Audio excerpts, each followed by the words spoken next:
more than the population of province of Manitoba. But I had some challenges, and that I wanted to start with by sharing these challenges. First, I did end up talking to some of the experts, those who are living in UK and Europe especially. So the first question I was asked when talking about this conflict, that what makes this conflict different than others? And it's a huge question for me, because at this point of time, we are talking about refugees from various places of the world.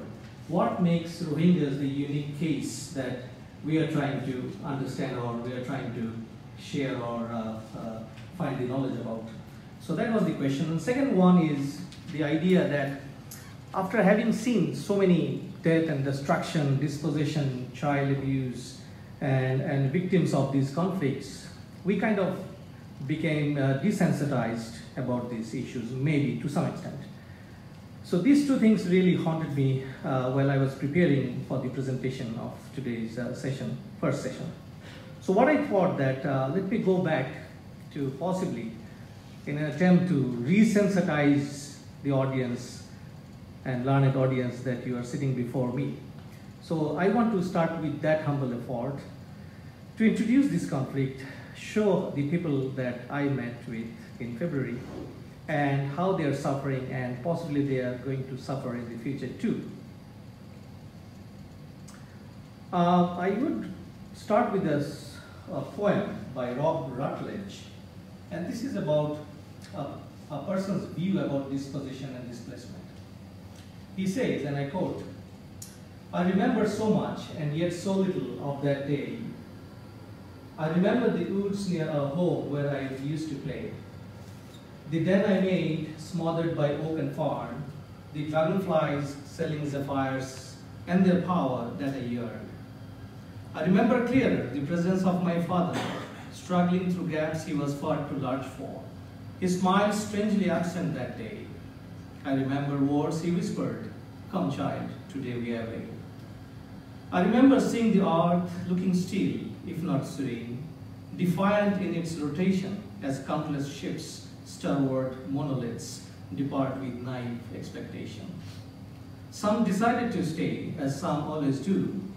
The rest sailed for space in search of silent refuge. Once more we forgot ourselves, embracing our own foolish divinity, forgetting the folly of our past as it echoes our infinity. I remember once, now gazing at alien constellations, the lines we drew in shale and sand to mark our different nations. The pettiness we adored and the diplomacy we abhorred. We burned the earth behind us and fled unto the stars. The last thing I remember, that day in late September, the last solar system's ember, was the lasting glow of Mars." Rob Rutledge is the poet. I couldn't find details about him, but I thought these words resonated very well with today's presentation. So I'll start with a brief timeline here. Possibly some of you might not be able to read the words text very well, but just to give you a brief understanding how it happens, because it has historical roots. So we go back as far as 1044, when King Anartha organized the entire country of Myanmar into a single sovereign. Moving forward, we see the Genghis Khan's Mongol Empire's influence in the area, and the influence of Islam and settling of a number of Muslim traders in this Akia region. So in 1430 and 1783, that is an interesting point in history, because influence of Mughal Empire began at that point of time. And if you can see this map, it's an old map I wanted to show you today. Sorry for the interruption.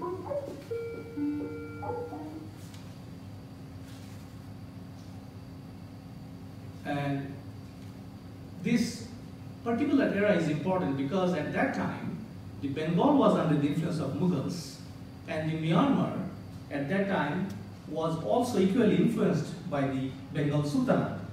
And it's very interesting that there are some historical facts we are not very sure at this point of time because people write history from their own perspectives. So it is found in a number of places that the independent kings of that area, Mrau, which is technically the Arakan's capital, ancient capital, so they had very close interaction with Bengal Sultanate. And there are in archaeological discoveries about the coins, about the writings of Arabic, and even the taking of Muslim names by the Myanmar kings, Arakan kings at that point of time. So this is an interesting point. However, moving forward in 1784, the Burman king from middle point, Mandalay, which we call now, Bodawapa, he conquers Arakan, and technically, to our understanding, the first exodus, what we call displacement, takes place.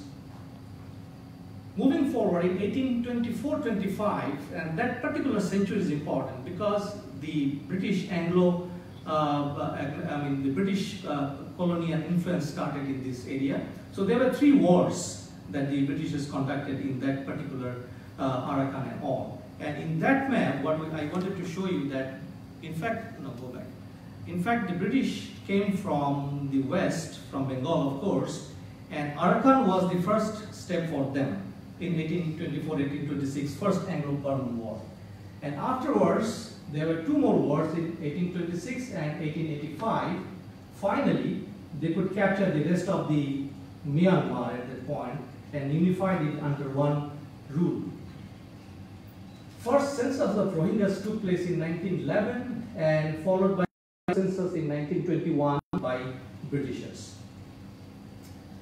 In this slide, there are a number of important events, but I'll start with 1942 and 43, when the Second World War was in the peak. And at that time, what happened is there are 2 groups. Japanese army, they conquered most of from the south, they came up to the middle part, and at that time in Arakan area, so Britishers were falling back. So at that time, the Japanese were they appeared to be victorious. So this period was very turbulent because the British side, they adopted Muslims, Rohingyas living at that area to work and to fight on behalf of them, whereas the Buddhists were co-opted by Japanese to fight on behalf of them. So after both these parties took off, so the area remained open and both Buddhists and Muslims were pitted against each other. 1948, the Burma, which British used to call, gained independence, and a lot of transition and turmoil started taking place. So during this period, 48 up to 60, that is the very interesting part of the formation of the Rohingya identity. So which we are not touching in details here. However, the important part is that during this period, when Burma just gained independence, the administration of Burma at that point did acknowledge Rohingyas as a distinct ethno-cultural group. However, 1962 is the turning point when Burma was, there was a military coup d'etat and General Ne Win seized power, and that started changing the whole description of Myanmar's history. In 1974, actually, the first constitution of Burma was drafted, and in between, we also must understand that the struggle for the Rohingyas kept on, and although they were recognized partly by the then administration before 1962 military coup d'etat, later on their recognition started to falter. And there were a number of groups, Rohingya groups, started popping up who declared about the independence and self-determination. 1982, another turning point, when the new citizenship law passed, which identified 135 ethnic groups in Burma, and interestingly, it discarded Rohingyas as a distinct ethnocultural group. And that was the turning point also, because for the first time, Rohingyas became stateless in their own country. Just a little over going back in 1977-88, the fourth exodus, according to our understanding, took place when military, which is called Tatmadaw, they operated and they launched an operation called Nagamin, Dragon King, which is basically a census operation in the Arakan area. So at that time, more than 200,000 Rohingyas fled to Bangladesh. The fifth exodus took place in 1991 and 92. More than 250,000 Rohingyas also fled, and they were heavily persecuted at that point of time. In 1997, Rohingya National Alliance became the Arakan Rohingya National Organization Front. So there were multiple political fronts occurred at that point where Rohingyas in fact tried to assert their self-determination. In 2006, so in this period, something happened interestingly which really changed the whole landscape of intercommunal relationship. So there was a rumored rape in of a Buddhist woman, which triggered a violence in Rakhine, followed by very interesting 2007 Saffron Revolution, mostly organized by the Buddhist monks against the military government. Then the 2008 Myanmar signs a deal with consortium of foreign firms because there the Chinese involvement started to take shape. And in 2009, Thailand expels hundreds of Rohingyas who appeared off its coast. So moving forward, in 2011, Myanmar's transition to civilian-led government under retired General Thein Sein took place. And in 2012, that could be a starting point because the first alleged rape of a Buddhist woman took place in Rakhine, and that really triggered a huge backlash from both the sides, Buddhist and Muslims. Intercommunal violence between Buddhists and Muslims engulfs the town of Miktila and sweeps through several other regions. So it is not only Rakhine, this intercommunal violence also spread in other areas. And new wave of violence also started in 2014. And in 2015, possibly, another large-scale exodus took place. And moving forward, in December 15, September, October 16, these are the timeline when we see formation of a militant group, is called ARSA, which we'll talk about a little later, came up. And finally, the August 25th alleged ARSA attack on border guard points in some of the areas of Rakhine triggered a massive scale cleansing operation by the military. And the final exodus, which we call Exodus 7, started happening as we speak. So having given you a brief description of the key historical points, let me start with the identity question. Can you go back to the first slide? So identity question is so interesting in this conflict that we are still baffled how to really present it to you, the learned audience. There are two main discourses. One discourse is from Rohingya's displaced person perspective, of course, the victim. And another one, which is very popular now, is Bengali intruder or military or the rising ultra-nationalist perspective. So we just thought that because it is kind of political, it is kind of very sensitive to talk about this one, because in one side, if you want to go back to the historical facts, there are gaps, of course, which does not specify how and when the term Rohingya started in historical turning points. However, the International Crisis Group's report candidly, possibly, dealt with this issue, and we also like to subscribe the same notion for today's session. And we want to say that Rohingya is used in this presentation not to imply endorsement of any particular historical narrative or political claim, but because it is the term that community overwhelmingly refers to itself by, and because other terms such as Muslim from Rakhine states are less precise. So that is our standpoint today. And very briefly, I will give you both the side of the discourses. From the victim side, or the Rohingya side, of course, it's a Muslim minority living in this area for centuries. That is kind of established as far as our research goes. It is culturally and linguistically distinct, and as you see in the bottom of the screen, there are anthropological, archaeological discovery of coins and calligraphy, Arabic harps and the mosques throughout the province. However, if we go a little deeper, you'll see that there are 8 major national ethnic races in Myanmar, as you see in the screen. And Rakhines are 3.5% only, and they have 7 ethnic groups. So Rakhine is the state we are talking about, which was former Arakan. So given the faith dynamics and faith landscape, we see that in the Rakhine state, Muslim Rohingyas comprises 28.6% of the population, but still the Buddhists are the majority. And in some of the areas, the Rohingya or Rohingya, there are, of course, continuous debate going on how to really identify these terms and place them against the ongoing discourse of Bengali intruders. However, in 1799, the writings of one scholar, in particular, 4th volume of Classical Journal, the scholar mentioned about this group as Rohingya, that what the Rohingyas currently also proscribe.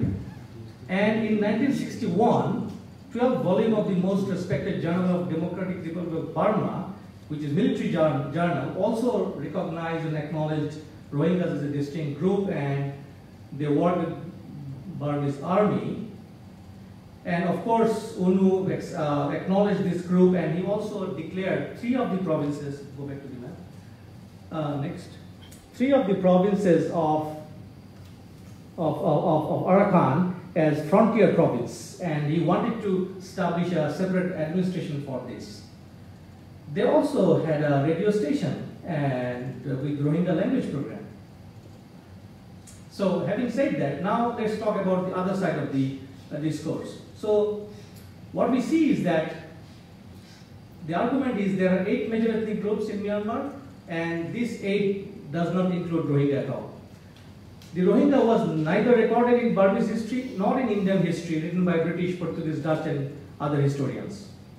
In 71 independence war, which broke out in East Pakistan, Dida, now Bangladesh, 2.5 million East Pakistani refugees took refuge in Arakan area, and they never came back. And there is a particular folio in British Archive, National Archives.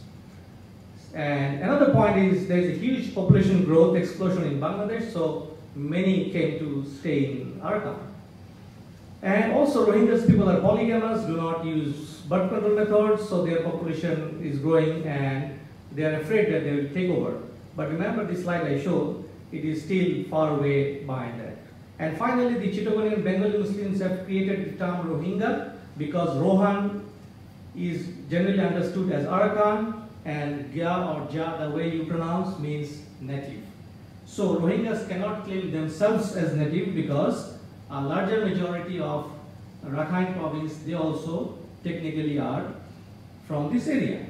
So these couple of arguments are put forward in majority of the Burman society, and we spoke with some of the civil society leaders in Burma, journalists and academics.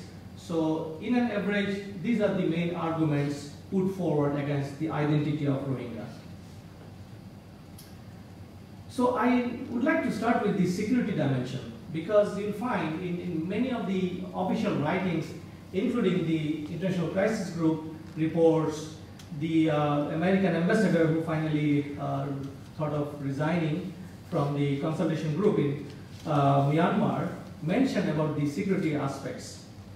So since 1948, the independence of Burma, there were inter-ethnic clashes throughout Burma, because there are a number of independent groups, namely Karen, Kachin, Mon, Arakanese, Karenni, Chin and Shan.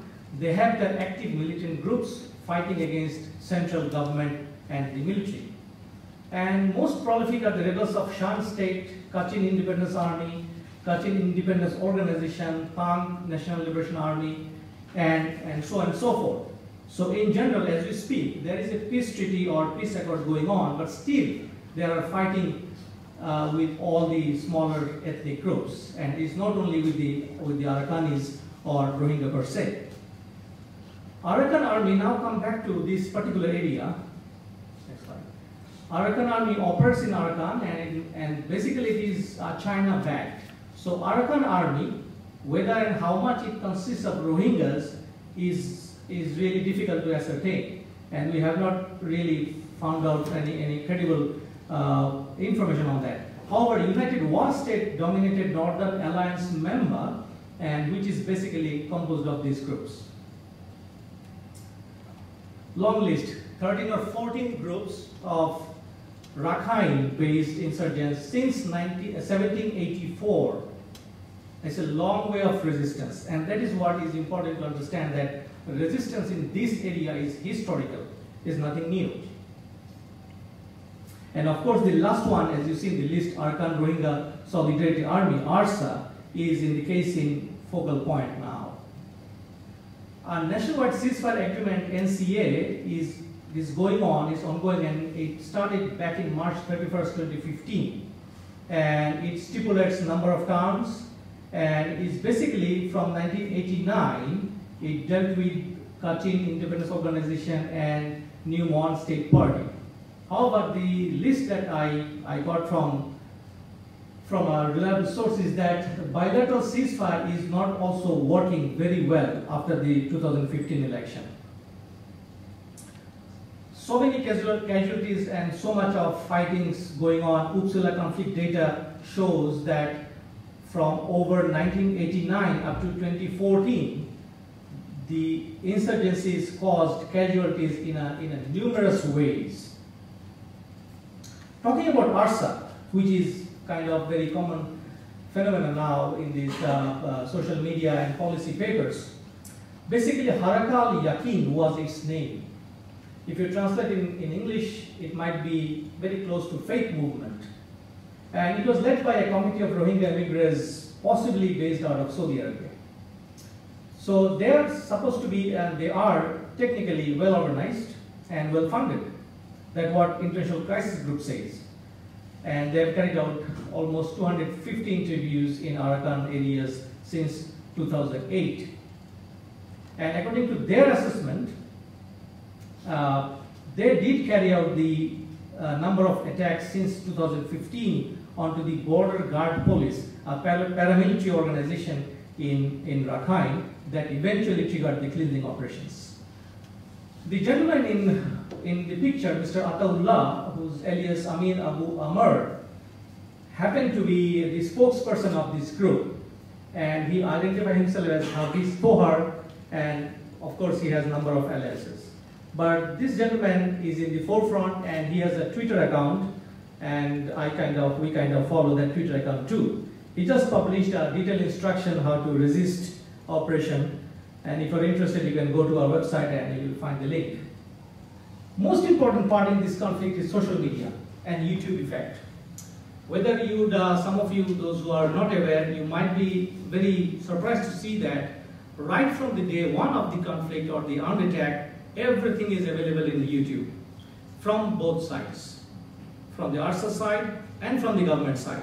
And that is fascinating because both sides wanted to showcase the magnitude or the dynamics of violence. Well, what is state response and how do they? So Tatmadaw, which is the Burmese word for military, Burmese Myanmar army, so they have a strategy, they call it 4-cut strategy, and this is what technically is very important to understand why hundreds and thousands of Rohingyas fled. Because this 4-cut strategy focuses on 4 main links of food,